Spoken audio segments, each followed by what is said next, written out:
You cannot just look to government. We are the government of God, and we need to begin to speak into the atmosphere, shift the atmosphere, let the power there begin to settle into the earth. And how many layers did you say it was going to go? 5? I don't even understand what this man says sometimes.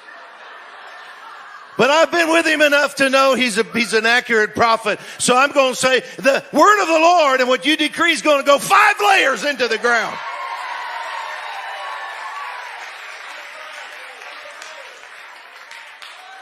I don't know what that is, but it's going to happen. And then in verse 12, he says, I am watching. You've seen well, Jeremiah, because I'm watching over my word to asa with it. I'm going to put my words in your mouth, Jeremiah. And I'm watching over those words to create asa. Did you know that's what Jesus said on the cross when he said it's finished? He may have been speaking Hebrew, asa. He may have been speaking Greek, tetelestai. Tetelestai means finished. It means accomplish. It means bring something to the intended goal. It's only one word, whether he said Hebrew or Greek. Jesus did not bow his head like you've seen in the movies and go, it is finished. He cried with a loud voice. And he said either, asa! He cried with a loud voice and the earth quaked when he said it. Or he said tetelestai. And the word tetelestai not only means perform, accomplish, it's what they stamped on the invoices in the marketplace of the day, meaning paid in full. He was saying the debt is paid in full, but he may have been speaking Hebrew because he was quoting from Psalm 22:31, the last word of that psalm, which is all about his sufferings on the cross. The last word is asa. I have accomplished it. Or he may have been saying, new creation, come forth.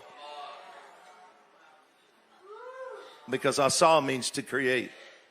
And Jeremiah is told, I'm going to watch over my words that I give to you. You're going to speak my words, and I'm going to perform or accomplish with them. That's how I'm going to tear down. That's how I'm going to pluck up. That's how I'm going to overthrow. You're going to speak for me into the atmosphere of the nation, and it's going to do something. It's going to do more than make you feel good in a room full of people. When you sing it, it's going to go out through the atmosphere into the nation and cause something to topple and fall and something else to rise up.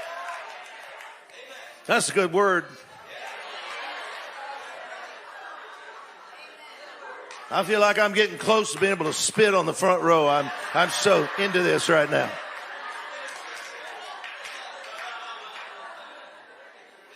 And then he says in Isaiah 55:11. So, I was thinking about Chuck when he was talking about the limp. Is that what you said? Did you call it the limp? How long? Oh, he said, how long do you how long do you halt between opinions? But that word there, pasak, it's a word that means to hop or leap. So it's also the word for, since it's the word for this, it's the word for hesitate, because you're going this way and then you hesitate. Anytime you see this in Hebrew, it's a picture language. It's that word. So it's the word for Passover. It's the word for dance, because,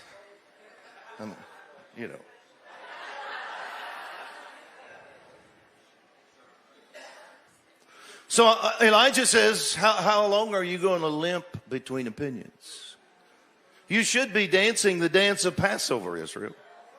You should be dancing, you should be rejoicing over your enemies. You should be dancing around at the Red Sea, singing, God, the horse and the rider thrown into the sea. This is the time to dance. Passover has happened. Let's dance. But you're limping the limp of Baal. And California should be dancing the dance of Passover, but California's limping the limp of Baal.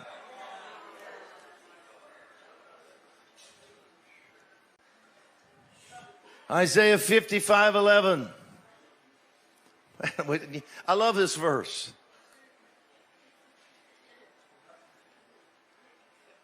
So shall my words be that go out of my mouth. They won't return to me void. They'll what? They'll accomplish what I please.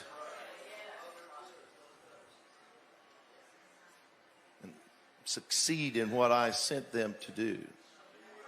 Accomplish is asa. My words will create. They will perform.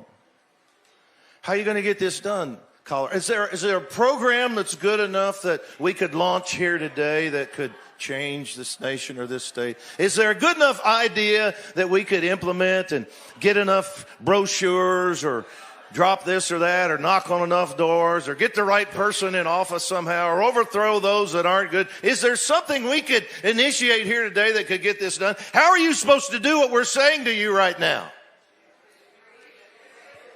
You're supposed to, there's only one way to do it. You take the word of the Lord and you do what he says.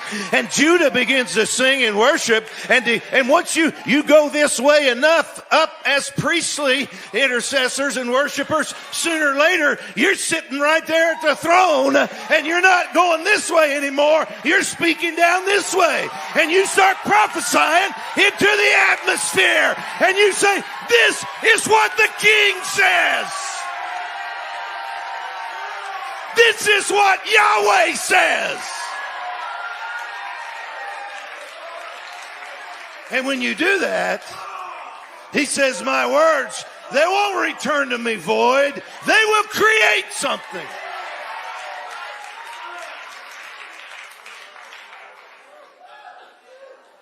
The Message translation says they will accomplish the assignment I gave them.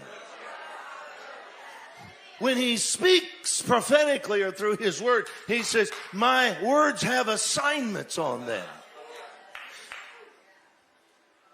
And they'll accomplish what I have assigned them to do. You need to be diligent over the next 5 months. There better not be a day, there shouldn't be a day that goes by that you're not decreeing what you've heard in this gathering over the state of California. This is a gate of the glory of the Lord. The word of the Lord is going 5 layers into the ground.